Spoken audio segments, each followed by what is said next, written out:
மீன் குழம்புன்னா பிடிக்காதவங்க யாராவது இருக்காங்களா? எல்லாருமே விரும்பி சாப்பிடக்கூடிய சத்தான மீன் குழம்பு எப்படி செய்யறது? அப்படிங்கிறத பார்த்துரலாமா?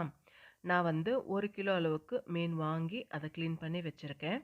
இப்போ ஒரு பேன்ல ஆயில் விட்டுக்கிறேன். ஆயில் சூடானதுமே கடுகு, உளுத்தம் பருப்பு சேர்த்துக்கிறேன். வடகம் இருந்தாலும் சேர்த்துக்கலாம். கடுகு, உளுத்தம் பருப்பு நல்லா பொரியட்டும். இப்போ 2 வெங்காயம் நான் பொடிசா கட் பண்ணி வச்சிருக்கேன். அத வந்து இந்த ஆயில்லயே சேர்த்து நல்லா வதக்கிக்கிறேன்.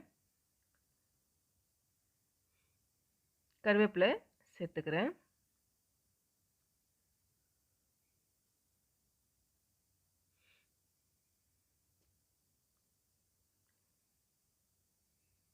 இப்போ சால்ட் சேர்த்துக்கிறேன். மஞ்சள் தூள் சேர்த்துக்கிறேன். சால்ட்டும், மஞ்சள் தூளும் இந்த வெங்காயம், தக்காளிய நல்லா வதக்கி குடுத்துரும். வெங்காயம் நல்லா வதங்கி வரட்டும்.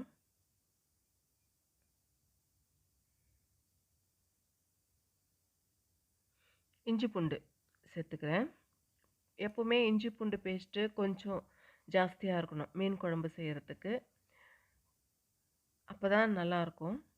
2 தக்காளி நான் பொடிசா கட் பண்ணி வச்சிருக்கேன். இந்த தக்காளிய இந்த வெங்காயத்தோட சேர்த்து நல்லா வதக்கிக்கிறேன்.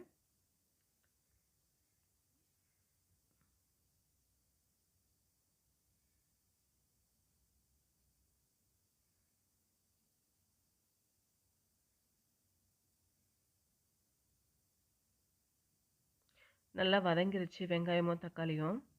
இப்போ ரெட் சில்லி பவுடர் சேர்த்துக்கலாம். இது வந்து வீட்டு மிளகாய் தூள் தான்.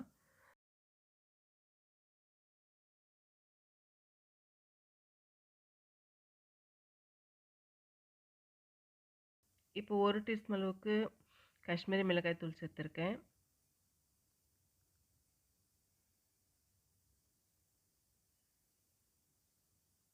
இத நல்லா மிக்ஸ் பண்ணிக்கலாம். உங்களுக்கு கருகுற மாரி தோணுச்சுன்னா, கொஞ்சமா இதில தண்ணி ஊத்திக்கலாம். அடி பிடிக்காம இருக்கும். கொஞ்சம் நம்ம லைட்டா தண்ணி ஊத்துனோம்னா.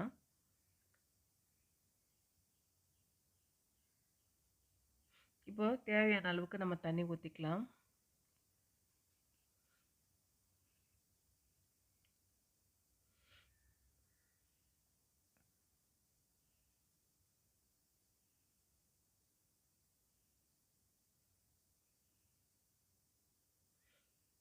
தேவையான அளவுக்கு தண்ணி ஊத்திட்டு, ஒரு 15 நிமிஷம் நம்ம வேக வச்சுக்கணும். புளி கரைசல இப்போ நம்ம ஊத்திக்கலாம்.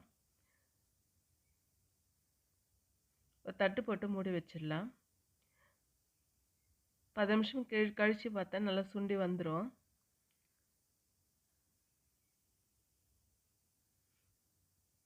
நல்லா சுண்டி வந்துருச்சு பாருங்க. இப்போ கொத்தமல்லிய நம்ம சேர்த்துக்கலாம். கொத்தமல்லி சேர்க்கணும்னு அவசியம் கிடையாது. இருந்தா நம்ம சேர்த்துக்கலாம். ஏன்னா மீன் போட்டதுக்கு அப்புறமா போட முடியாது. உடைஞ்சிரும். அதுக்காக முன்னாடியே நான் சேர்த்துருக்கேன். உப்பு, காரம் கரெக்ட்டா இருக்கா அப்படின்னு இந்த ஸ்டேஜ்ல நம்ம செக் பண்ணிக்கணும். இப்போ மீனு சேர்த்தாச்சு. சேர்த்துட்டு ஒரு 5 மினிட்ஸ் குக் ஆனா போதும். வெந்துரும். ரொம்ப நேரம் வேகணும் அவசியம் கிடையாது மீன் குழம்பு பொறுத்தவரைக்கும். இது போல அப்படியே கொஞ்சம் அப்படி தள்ளி விட்டா கூட போதும் நடுவுல. அப்பதான் எல்லா இடமும் நல்லா வெந்து வந்துரும். ஒரு 5 நிமிஷம் மூடி வச்சுட்டோம்னா, சூப்பரா ரெடி ஆயிடும் மீன் குழம்பு.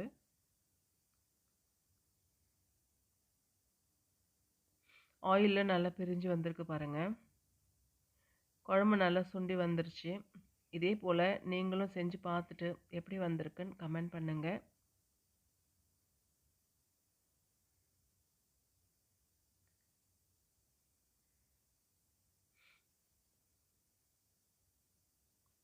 அவ்வளவுதான். மணக்க மணக்க மீன் குழம்பு ரெடி.